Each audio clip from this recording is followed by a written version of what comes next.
സ്ഥലമാറ്റത്തിനെതിരെ B Ashok IAS നിയമ നടപടിക്ക്. സ്ഥലമാറ്റത്തിനെതിരെ കേന്ദ്ര അഡ്മിനിസ്ട്രേറ്റീവ് ട്രൈബ്യൂണലിനെ സമീപിക്കും. കൃഷിവകുപ്പ് പ്രിൻസിപ്പൽ സെക്രട്ടറി സ്ഥാനത്ത് നിന്ന് മാറ്റിയതിനെതിരെയാണ് നിയമ നടപടി സ്വീകരിക്കുക. കേര പദ്ധതി വാർത്ത ചോർത്തലുമായി ബന്ധപ്പെട്ട വിവാദങ്ങൾക്ക് പിന്നാലെയായിരുന്നു സ്ഥലം മാറ്റം. സെയ്ഫ് സൈൻലാബ്ദീൻ വിവരങ്ങൾ നൽകും. സെയ്ഫ്, കേര പദ്ധതിയിലെ വാർത്ത ചോർത്തലുമായി ബന്ധപ്പെട്ട് യാതൊരു വിശദീകരണവും ചോദിക്കാതെയുള്ള സ്ഥലം മാറ്റത്തിനെതിരെയാണ് ഇപ്പോൾ ബി അശോക നിയമ നടപടിക്കൊരുങ്ങുന്നത്. എന്തൊക്കെയാണ് അടുത്ത നടപടികൾ? ജിൽസി, ലോകബാങ്ക് ഇമെയിൽ ചോർച്ചയുമായി ബന്ധപ്പെട്ട് മുഖ്യമന്ത്രിയുടെ ഓഫീസ് വലിയ രീതിയിൽ പ്രതിരോധത്തിലായിരുന്നു. അതിന് പിന്നാലെ തന്നെ ഇക്കാര്യത്തിൽ ഒരു പരിശോധന നടത്താൻ വേണ്ടിയുള്ള തീരുമാനം മുഖ്യമന്ത്രിയുടെ ഓഫീസ് തന്നെ എടുക്കുകയും ചെയ്തു. അത് ഉദ്യോഗസ്ഥ തലത്തിൽ നിന്ന്, കൃഷി വകുപ്പിൽ നിന്ന് തന്നെയാണ് ഇത് ചോർന്നത് എന്ന വിവരമാണ് മുഖ്യമന്ത്രിയുടെ ഓഫീസിന് ലഭിച്ചത്. ഇതിന് പിന്നാലെയാണ് ഇന്നലെ രാത്രി ബി അശോകിനെ, കൃഷി വകുപ്പിന്റെ പ്രിൻസിപ്പൽ സെക്രട്ടറിയായ ബി അശോകിനെ അത് സ്ഥാനത്ത് നിന്ന് മാറ്റിക്കൊണ്ടുള്ള ഉത്തരവ് സംസ്ഥാന സർക്കാർ പുറത്തിറക്കിയത്. പകരം ചുമതല നൽകിയത് ടിങ്കു ബിസ്വാളിനാണ്.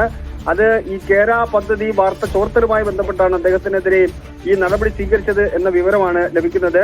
ബി അശോകിന് നൽകിയത് KTDFC ചെയർമാൻ പദവിയാണ്. ആ പദവി പ്രിൻസിപ്പൽ സെക്രട്ടറി സ്ഥാനത്തേക്ക് ഉയർത്താനാണ് അദ്ദേഹത്തിന് ആ ചുമതല നൽകിയിരിക്കുന്നത്. ഇതിനെതിരെ നിയമ നടപടി സ്വീകരിക്കാൻ വേണ്ടിയുള്ള തീരുമാനമാണ് ബി അശോക് എടുത്തിരിക്കുന്നത്. കേന്ദ്ര അഡ്മിനിസ്ട്രേറ്റീവ് ട്രിബ്യൂണലിനെ സമീപിക്കുക എന്നുള്ളതാണ് അദ്ദേഹം എടുത്തിരിക്കുന്ന തീരുമാനം.